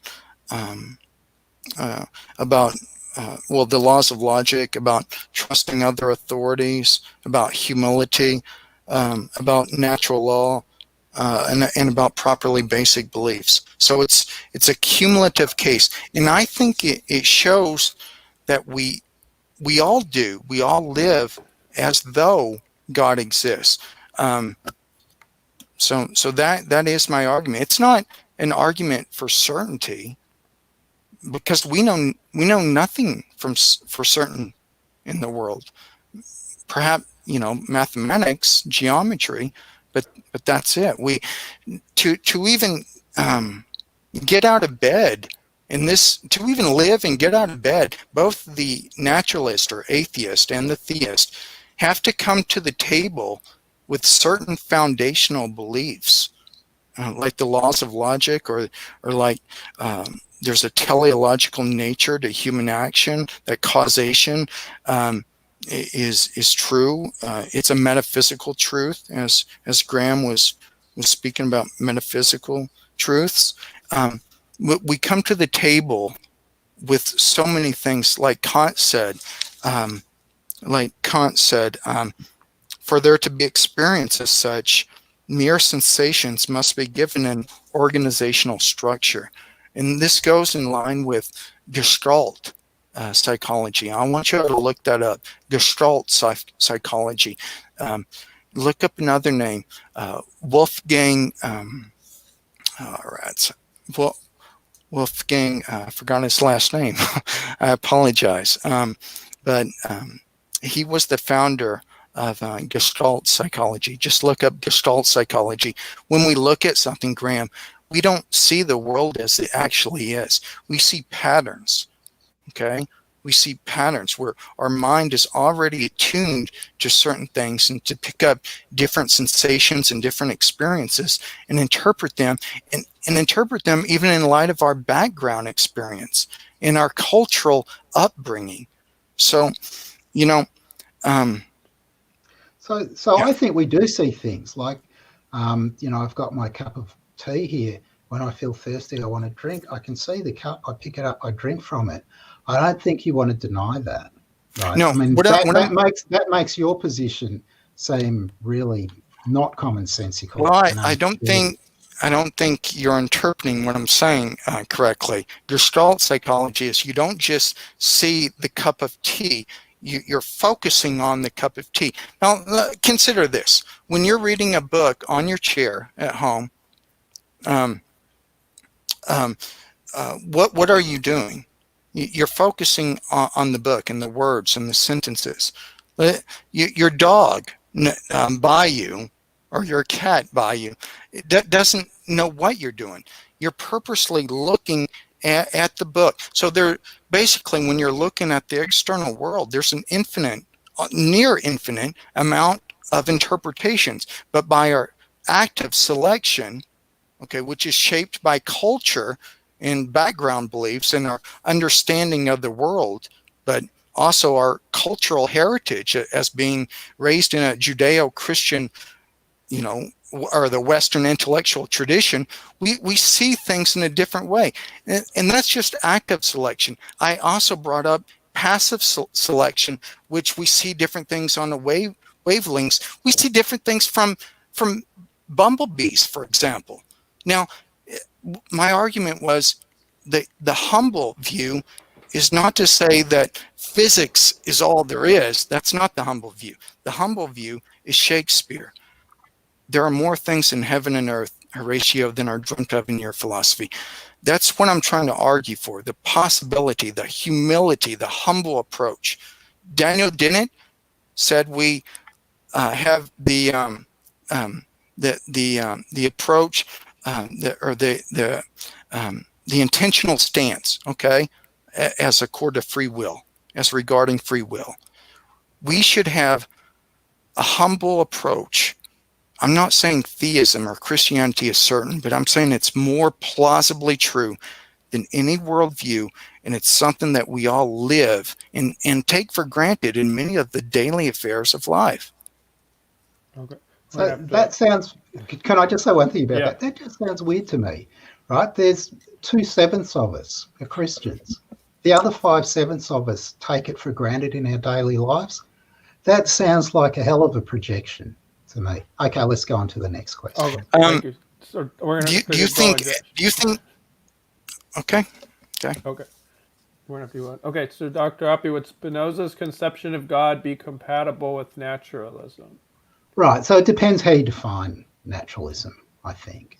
And as I said, I've defined naturalism differently in different places. So in my book on naturalism and religion, I build in some stuff that would probably exclude any kind of pantheism, which I think of Spinoza's view as an instance, from counting as naturalism. But then you could, you could finesse the definition either way. It depends. I mean, there's a question that comes up in various cases where do you want to build a label that incorporates lots of things because you want to seem like you've got lots of allies, or do you want to have a small label because it very accurately reflects your own view and you want to keep the label for yourself? Right. So on the view that what I said today, that all the causes are natural causes, if that's the full characterization of naturalism, then I think probably it's going to turn out that Spinoza's philosophy is compatible with naturalism. Whether you should say that whether he's committed to God or not is a kind of different question, because we still have to do some defining of that term as well. It was certainly the case that plenty of his contemporaries thought of him as an atheist, but atheist was a kind of very flexible label of abuse back then. So, I also wanted to say, when atheists or naturalists project that there's meaning to life, meaning to the words that they speak and utter, that's a type of projection, because if naturalism or atheism is true, then there is no meaning. So no naturalists think that, right? That's you putting a very peculiar construal. What about existentialists? What about Sartre and Camus? So you want to distinguish between the meanings of words and the meaning of life. So what Sartre and Camus thought was, as many people have thought, was that there was no big picture meaning to life, no external thing, nothing like God that gave meaning to life. They didn't. They were both authors. They wrote fiction. They didn't think that the words that they put on the page were meaningless. Well, I have quotes here that says that they could not that they couldn't live with their own philosophy. They said life is ultimately meaningless, and So, maybe they're just drawing out the logical conclusions of their philosophy. well, maybe so, and then maybe you might think that that was a reductio of their philosophy. But I'm no existentialist, right? So there's no problem there either. Yeah, but what I said initially wasn't to existentialism; it was to naturalism. It's a Sure, but projection. yeah, but then I think you're just wrong about naturalism, But right? do you think that could I, be a type of hope or a pipe dream? no, I don't think so. I think that it's real. It's Okay. not. It's not a hope, right? You got any verifiable evidence that it's real? So, so what do I think that? Where do I think that meaning in life comes from? Is that the question that you're asking me? Yeah, yeah. Or where, So why should what gives meaning to lives? I think is to human lives largely is relationships, relationships with family, relationships with yeah, friends. If you're asking me, are basically those things real? Of course they are. basically I'm arguing from Planaga. I'm arguing from Alvin Planaga that naturalism undercuts itself in Yeah, its and hope to give. I think that's just false. I've in the book on naturalism and religion, I have a long chapter on planting as evolutionary argument against naturalism. I think it's a terrible argument. It fails. Okay, fair enough. Fair enough, Graham. All right. And Dr. Next. Oppy, next question is, do you think there are good arguments for Christianity? Or I guess you could also tailor it to, what do you think could be the best argument, I guess? Right. So to put this in perspective, my second book, Arguing About Gods, I argued that there are no good arguments for God and there are no good arguments against God. I think that good arguments, and maybe it's because I set the bar kind of high, I think that good arguments are very hard to come by, but I also think that argument is not kind of what's at issue, the main thing that we should be arguing about. So if you ask me, can people reasonably be Christians? My answer is just yes. We can reasonably agree to disagree with one another. There can be reasonable Christians. There can be reasonable naturalists. That's not to say that all naturalists are reasonable. It's not to say that all Christians are. It's just to say that you can be reasonable in believing one way or Graham, another. I wanted to ask you this. I know you've made the argument that reality is just a brute fact for both the theist and atheist. Now, I believe if it is a brute fact, it's a necessary rational, it's part of the rational logos that gives things meaning. And I would argue that on the principle of proportionate causality, that whatever is in the effect must also at least be in the cause. But let me ask you this. Do you think your naturalism and atheism and is a result from or heavily influenced by an ancient Greek philosopher known as Parmenides that says change is impossible? Now remember, Heraclitus said that all there is change. You can't jump in the same pond twice. I think it's theism that takes change seriously, change in human interaction. And it's because of Parmenides that is really the Achilles heel or the spring of where atheism gets its static, pure reason worldview that says that that says that all must be explained at the level of physics. So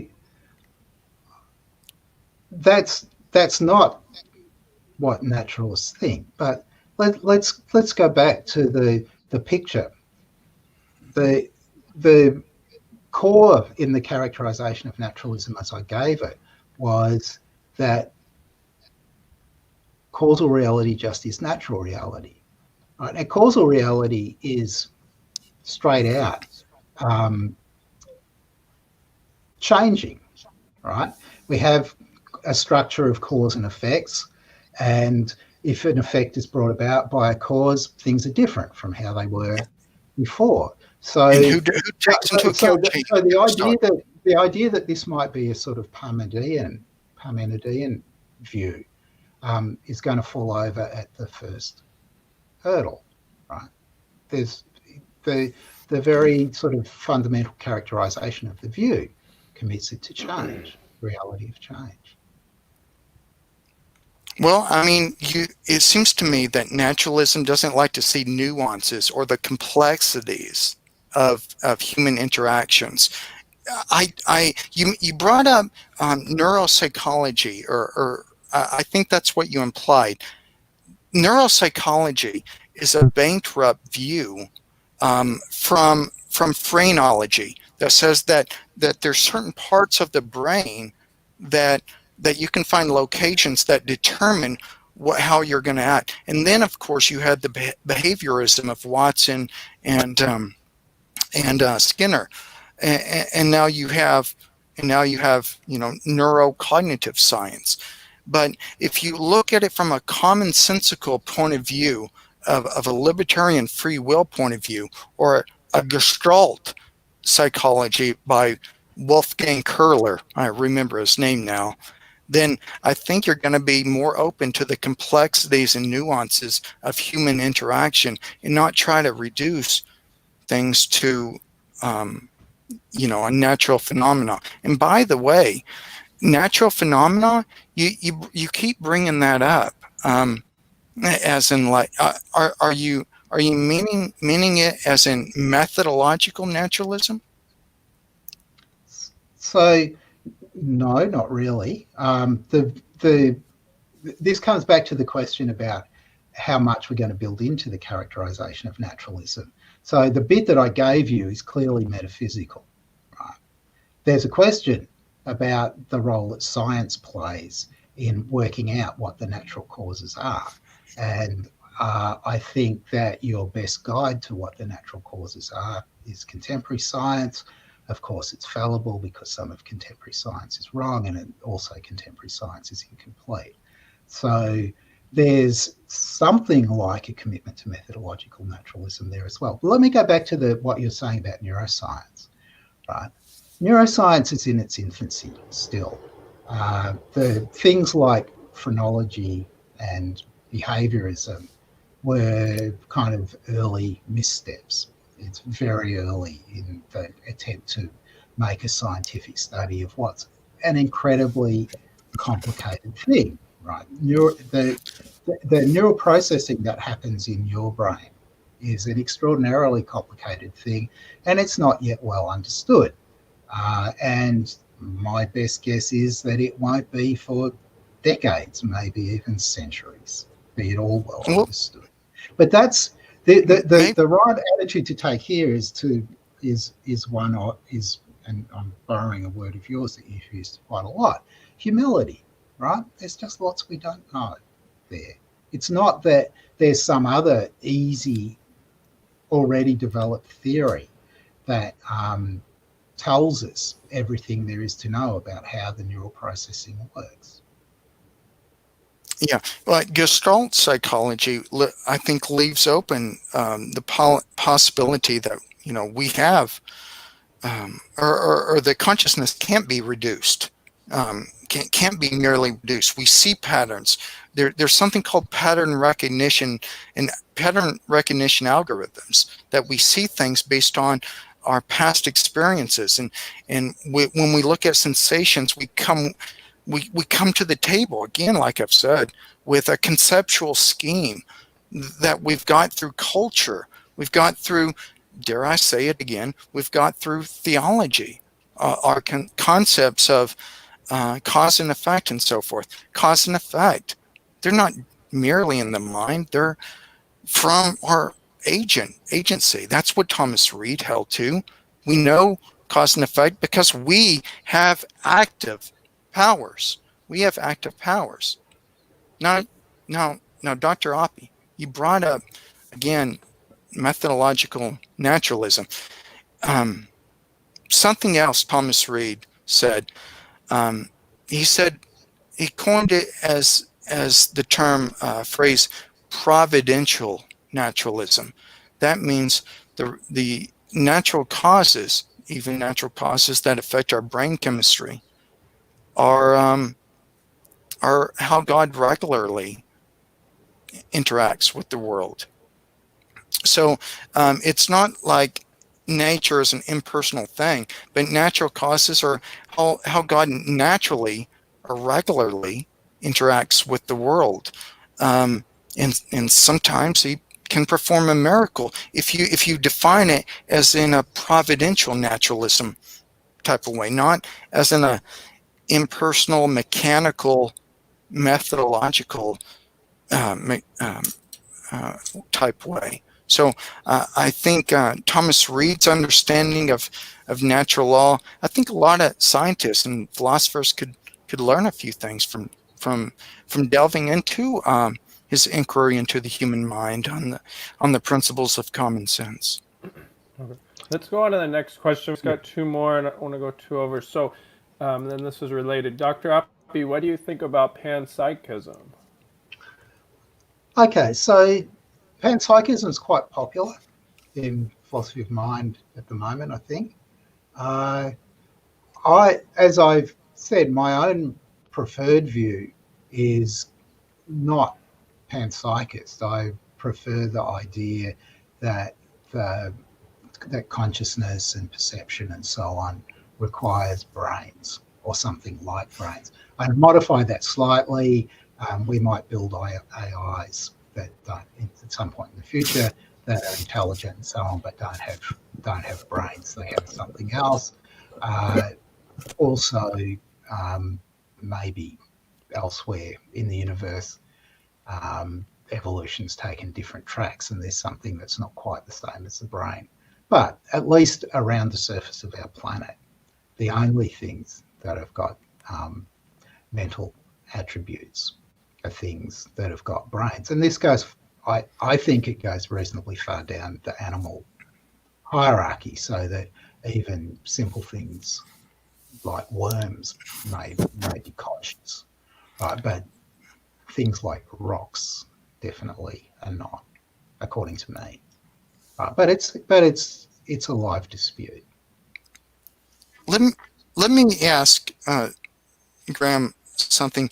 Do you think the fact that we have consciousness, or and we're really the only, or animals have consciousness at a different level, but do you think the fact that we have consciousness and then there's a whole world of material objects, do you think that's a natural signpost? I'm not saying a proof, but a signpost. That's what I think, how I like to picture the cumulative case for the existence of God, as a natural signpost from our own nature as intelligent agents. Do you think it's a signpost to the existence of God? No, I think that the explanation, when we understand things better, we'll be able to talk about where in our evolutionary history consciousness arose. And one thing that we'll definitely do is draw a fairly careful distinction between consciousness and other attributes that we've got that may be dependent on the development of language, for example. Do you think if we could pinpoint where consciousness arose, do you think that would commit the genetic fallacy if we said, there, it's a natural phenomenon? Or do you think we could say it's a natural phenomena pointing to God? I mean, it seems to me that if you look at the cumulative case, the totality of the evidence for God, then I think a lot of these signposts, these natural signposts, imply the existence of God. So, I mean, I guess I'll just do a bit more self-promotion at this point. I discuss a fair amount of the evidence in my book, The Best Argument Against God, right? And I think that I've got a reasonably strong case that none of the following gives you any reason to prefer theism to naturalism. The fact that there's something rather than nothing. The fact that the world has a causal structure. The at least alleged fact that there's fine-tuning of the constants, the existence of the appearance of reason in the world, the appearance of consciousness in the world, various questions about morality, like to do with conscience. I think so. I've discussed all of these cases and considered how much, if anything, they could do to favour one view or the other. And I've argued in every case that it's not true that they favour theism. So we can have a discussion about the cumulative case, but it's going to take a long time because there's lots and lots of different things. Well, let me just quickly, what do you think about what Aristotle said, which I also quoted? He said, if the art of shipbuilding was in the wood, we would have ships by nature. It seems to me that Aristotle is arguing for, efficient causes, but he's also arguing for final causes. And it seems like how we run our lives, that we use not just efficient or material causes, but final causes. I mean, to even show up to this conversation, you had to believe in final causes, to get you to sit down here. Not in the Aristotelian sense. I mean, don't in our ordinary common language, don't we live according to Aristotle? It seems to me that we live. I don't think that we suppose that there's this kind of intrinsic teleology in the world, that things are moving towards a final end. Well, look at the body. Look at the organs of the body. I mean, the organs of the body have purposeful, directed, and they're inanimate objects. Like the heart or the kidneys, they do a specific thing. So they have what you might call biological functions. That much is true. But there are kind of naturalistic accounts of biological function. I refer you to, for example, Ruth Millikan's book. Excellent book on that. But my argument is, why does evolution design anything, or why couldn't there just be chaos and things like that scattered across the universe? It seems to me, and I'm bringing up Boltzmann's brains here, that the fact that there is complexity or design and that we're able to understand it is a natural signpost that points to God. So I'm at this point, given how late the discussion is, I'll just refer you back to my book, I think. Fair enough. I mean, I think because I can see there's another question and we said we'd be done by. Yeah. Okay, so this will be the last question, but I do thank you guys both for the discussion and coming on my channel. Okay, so Josh, what is the second best explanation for the evidence for the resurrection, if you can provide one? The second best? So I think what he's looking for is what would be the best naturalistic explanation that you think somebody might argue. I'm going to have to say I don't know. I think all the natural explanations are rubbish. I mean, you during Hume's time, you had Christian philosophers like Thomas Reid's, one of his best friends. His name was George Campbell.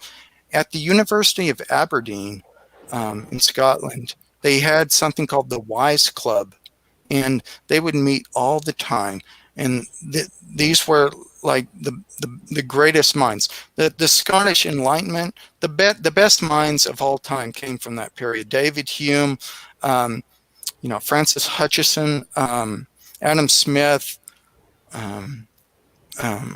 Thomas Reed, George Campbell. There's this great book, how the Scots invented the world, that I read. I'll probably read again.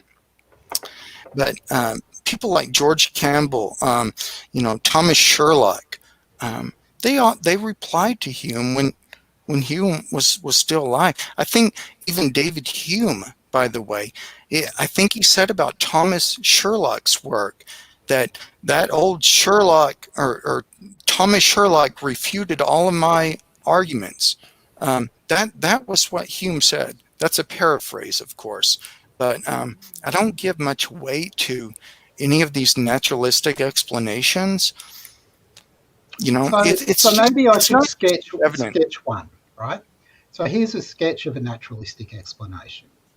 The resurrection didn't happen, right? Well, how do you explain? We'll suppose, for the sake of example, for these purposes, that there was a crucifixion, so that Jesus was put to death. His followers that's great. Disappointed. Then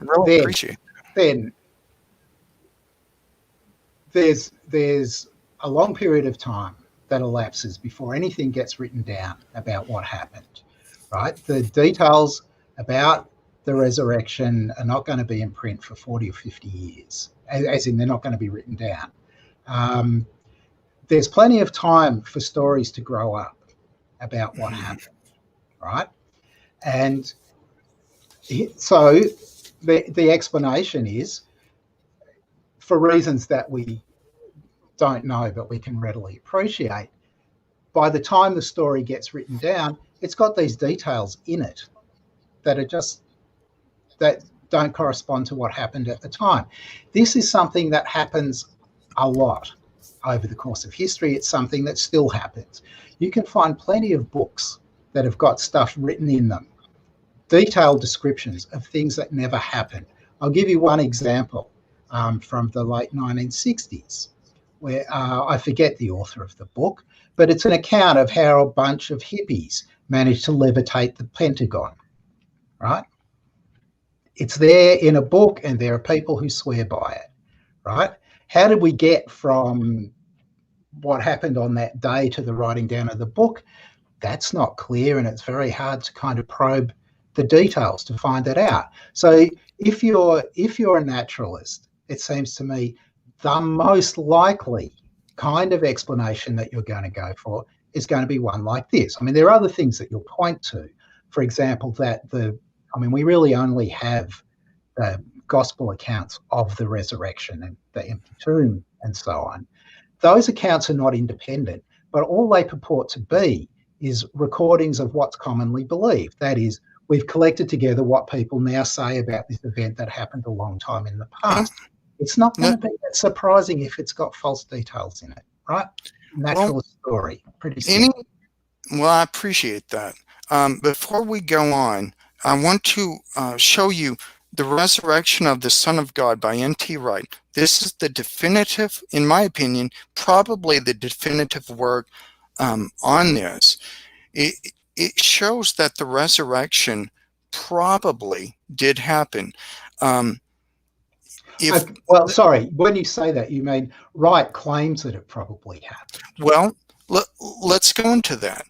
Anything in history is based on claims. A lot of it's based on testimonial. Well, that's not true. A good history is based on the archaeological record as well. I mean, this was a point I was adverting to earlier when I was talking about religions in the ancient world. We have by 311 AD, there were probably about 5 million Christians in the Roman Empire. Sure. That's why Constantine probably accepted it. He was reading the tea leaves. Now the question is... Well, that's entirely speculative, right? That last bit's entirely speculative. No, it's not speculative. how you would have insight into Constantine's motives unless they're recorded by Oh, him in okay. diary. Well, then I was just repeating something that I thought that you implied that Constantine, What about you know. Constantine? Okay, let me go on. By 311, he probably, I believe he was sincere, but secular historians said he was probably just reading the tea leaves. I don't By see any three, reason to believe that. And I have an like, open mind about that, right? I'm going to, whatever you'd said, I would have said, why, right? Because it just seems like it's speculation one way or the other. Unless, okay, I mean, it's pretty hard to work out why people do things a lot of the time, never mind this thing that happened okay. 1700 Well, years ago. that's not all of what I was going to say, Graham. In the New Testament itself, there are creeds that predate the actual Gospels. The liberal stance is that the Gospel of Mark was probably written 65, and the others probably 75, 80, 85, and John being the latest. That's the liberal. But I think there are some good arguments by people like Craig Bloomberg, um, Craig Evans, and just different scholars that would put the dating of the Gospels much earlier. Now, again, this is unbelievable compared Yeah, it is. to other It is. pieces of history. But when you take into the creeds, in 1 Corinthians 15, and you can have, there's creeds all through the book of Romans and the book of Acts that speak of the witnesses to the resurrection. This is not the type of language, a purposeful falsehood. This is not the type of thing that you would expect. Right, So but nobody's claiming that they it's a also purposeful falsehood, right? they also included women It's as clearly not deliberate falsehood. This is just the stories that were written down. How they came about is it was written. largely opaque to us. It was written down probably because Not, Jesus said to write it down. Probably no, because it was that, one of the most, probably because it was the most magnificent that would be events in false. all of human history. So, No, well, no. I think with all your interrupting on this question, Graham, to be quite frank, it seems that you're unsettled by if the resurrection actually did happen. Because, No. well, to a lot of naturalists, I'm not saying you, of course not, I would never do that. But to a lot of people don't want theism or Christianity to be true.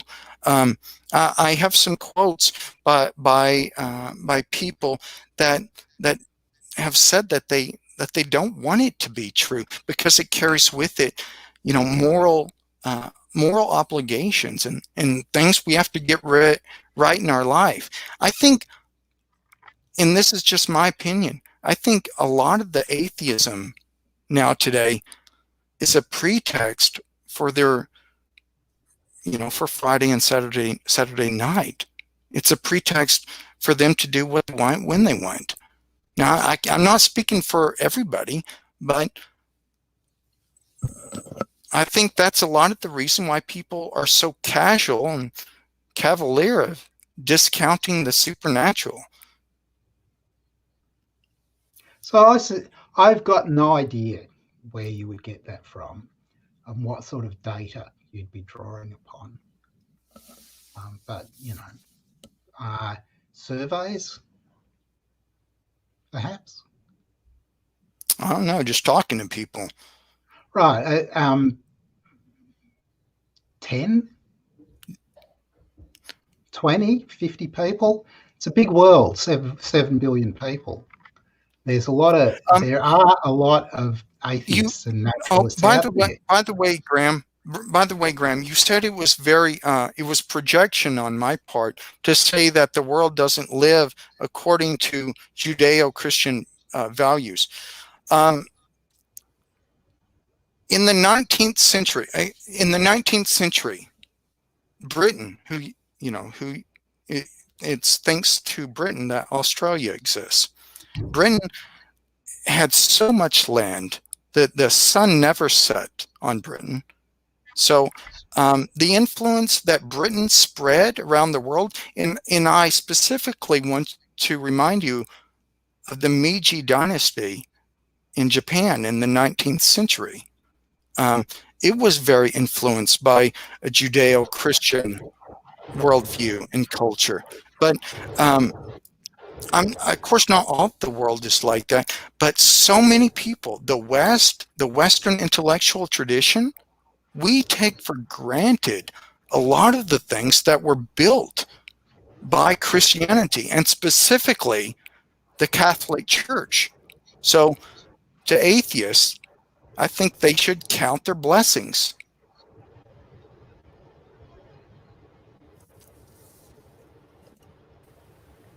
So there's a lot to say in response to that too, but I think we should Yeah.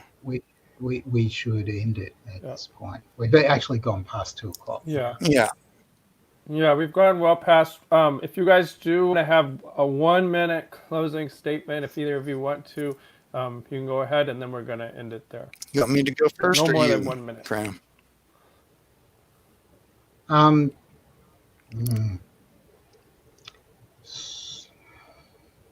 I don't know. It's a very hard discussion to encapsulate. It went all over the place. And Yeah, we were a trillion Josh, little things that got brought up. So I'm not even going to try. Okay. I just want to say I really appreciate having this second dialogue.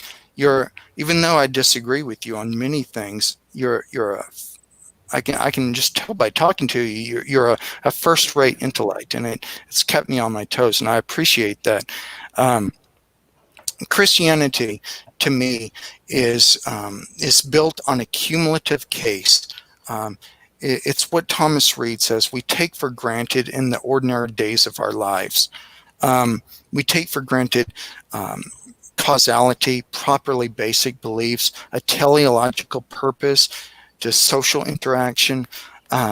It seems to me that the totality of the evidence, when you look at it from different perceptual lenses, and when you step back and don't just look at it from the trees, but look at the whole, look at the woods too.